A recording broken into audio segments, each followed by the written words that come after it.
Alright, in this video we are going to talk about solving a system of equations with three variables, okay? And the goal is to use substitution and or elimination. And I say and or elimination because you don't have to stay with elimination if you start with elimination or substitution.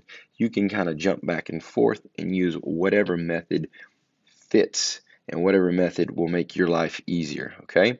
And so if I'll notice in the first one, and I'm going to do this twice, the goal is to get a two variable system, all right? I'm just going to look at the top two. I can see that I can get the z's to eliminate fairly easily by multiplying by 2, right? So if I take the second equation, multiply that by 2, which would look like this here,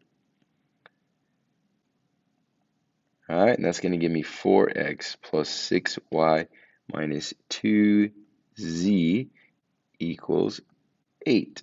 All right, and so that is the second one. I'm going to rewrite the first one. So I got 3x plus 4y plus 2z equals 11. And now what you'll notice is that turns into a 0. And then I have 7x plus 10y equals 19. Now I'm going to look at the bottom two equations, right? I'm going to see that I can very easily get that z to 0 out with this bottom z here. So I'm going to multiply this second one by 3, and I'm going to make that a negative 3. So I got 2x plus 3y minus z equals 4. That gives me minus 6x minus 9y plus 3z equals negative 12.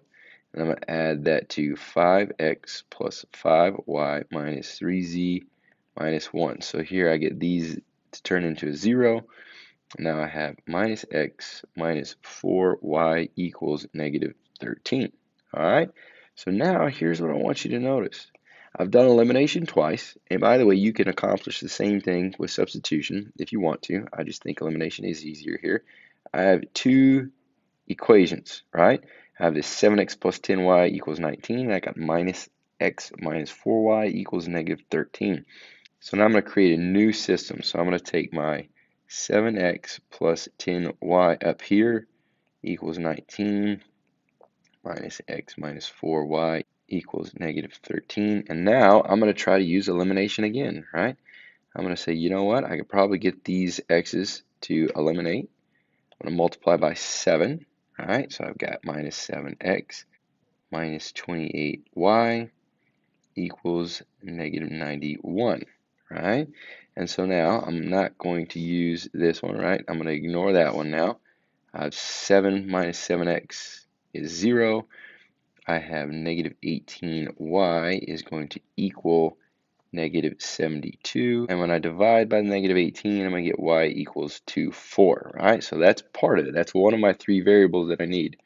Now I'm going to take this y, I'm going to plug it in back to one of these equations. I'm going to figure out what x is.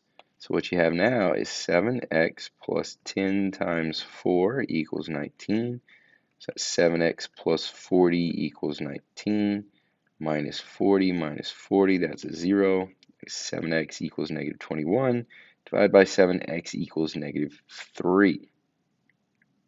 All right, so now I have two of the unknown variables. So what I'm going to do now is I'm going to take this, I'm going to plug it back in, and I could choose any of the original three. So let's just use the top one. So I'm going to plug that in there. I'm going to plug that in right there and find my z value. So what that is going to look like is 3 times negative 3 plus 4 times 4 plus 2z equals 11. You get minus 9 plus 16 plus 2z equals 11. That is going to turn into 7 plus 2z equals 11. Minus 7, that's a 0. I'm going to come over here. I know this is getting messy. 2z equals 4, and so z is going to equal 2. So now, what I found by doing elimination twice, here and here, I get two new systems, right here and here. I'm going to use those two right here to eliminate the x, find the y. I'm going to plug that back into here. That's eventually going to find me my x, and I'm going to take my newfound x and y, plug those in here and here, and I'm going to find z from that, okay? I know it's a lot of work, and there's lots of room for error, Okay, in fact, I had to stop and pause this video and edit it up a little bit a few times because I left off a negative here or there. So pay very close attention to your work, double check it, and in the end, you can always plug those into another equation. So I can plug in my newfound x, y, and z just to make sure that this equation will make sense. If it does, you can probably be pretty confident in the fact that you just got it. If you don't get this correct answer, if you don't get a true statement, go back, look at your work, try it again, okay?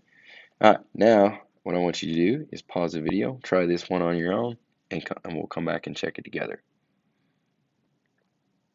All right, now that you've had a chance to try this one on your own, what we're going to notice here is this one's a little bit different, right? Not all of them have the exact same variables, yeah?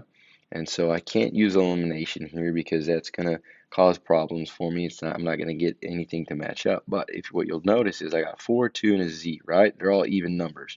So we'll move the 4y over and have 2z equals negative 4y minus 6, and then divide everything by 2. So I have z equals negative 2y minus 3. Okay, so now I know z is 2y minus 3.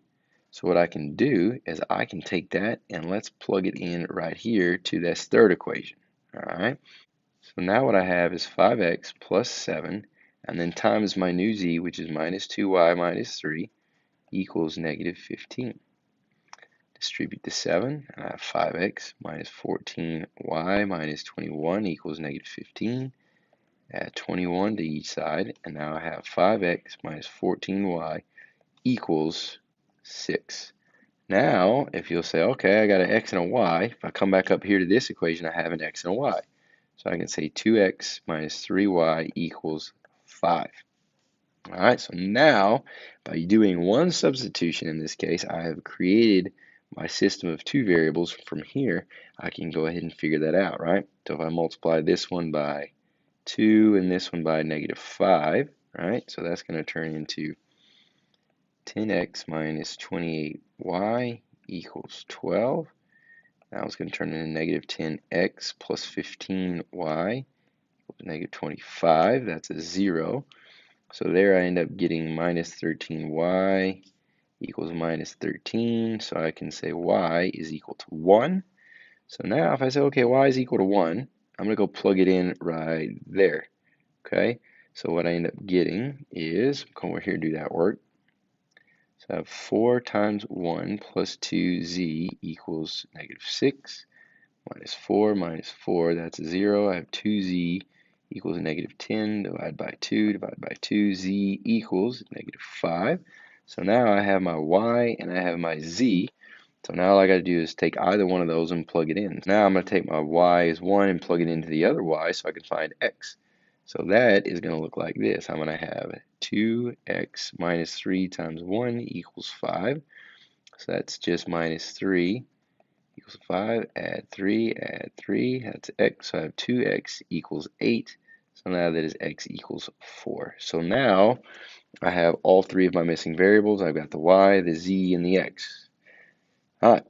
So real quick recap. The goal when doing a 3-variable system is somehow, some way with substitution and elimination, get a 2-variable system. Okay, so either substitute in to create 2 equations with the same 2 variables so that I can do it like normal. All right, so you can go back and forth between substitution or elimination, just like we did over here in the second one, to make your life as easy as possible. And if you mess up, just go back, check your work, or try again. It's a lot of work, but pay close attention, double check yourself, practice a lot. That's the only way you're going to get better at these. I hope this video helps, and we'll see you in the next one.